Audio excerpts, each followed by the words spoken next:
Парэзаў ножом 3 міліцыянтаў.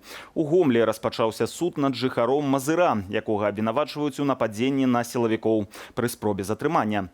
Тым не менш, у рэзананснай справе засталося шмат пытанняў.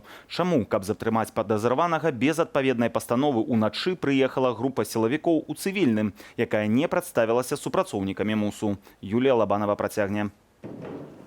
Галоўны фігурант справы – 30-гадовы жыхар Мазыра Андрэй Рабешка. Яго вінавацяць у крадзяжы і замаху на забойства. Летась у красавіку у двор мужчыны ўварваліся 5 ў цывільным. 2 з іх былі ў масках. У спробе абараніцца ад нязваных гасцей Рабешка выкарыстаў нож. Когда Андрей стал спускаться с лестницы, дочка увидела, что сбоку забегают эти люди, и она крикнула «Андрюха!» И все, больше она ничего не успела крикнуть. Он обернулся, и на него налетели. Вот это стало все заваруха. Грамадзянская жонка Андрэя Рабешкі бачыла, як 5 збівалі ейнага мужа нагамі, а той крычаў «За што?». Тое, што гэта быў не бандыцкі напад, а захоп небяспечнага рэцыдывіста, Гомельскім управленнем унутраных справаў патлумачылі толькі праз 2 дні. Это была необходная оборона.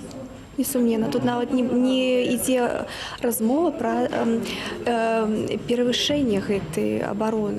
Рабешка здолеў даць адпор, параніўшы ажно 3. Тут, як цвердзіць праваабаронца беларускага хельсінскага камітэту Алесь Яўсеенка, узнікае пытанне да прафесійнай падрыхтоўкі сілавікоў. Это спецназ, люди специальную падрыхтоўку маюць, што ён адзін смог, скажем, даць ім адпор.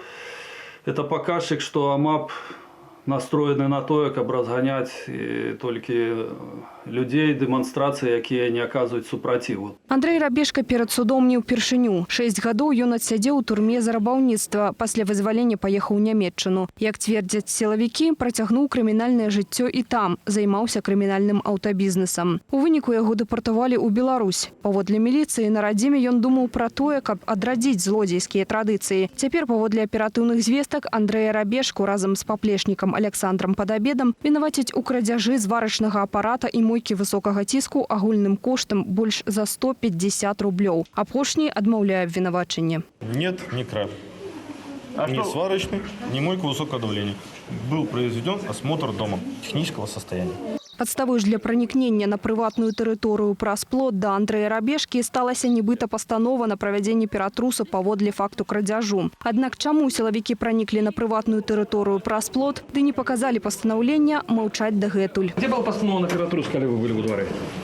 Пацярпелы ж, у якога нібыта скралі зварачны апарат і мойку высокага ціску, у суд не прыехаў. Паводле экспертаў, справа папросту шытая белымі ніткамі, ды сілавікоў прымушаюць выкручвацца за недарэчна зладжаны захоп. Он не совершил, даже если украл, он не совершил тяжкое преступление, за которое его надо захватывать таким образом. Это делается просто. Днем приходите с постановлением на производство обыска, предъявляете его, заходите, делаете обыск. Есть он там, нету, удрал, никуда он не денется за $500. Он не будет убегать, и нечего тут нагнетать обстановку.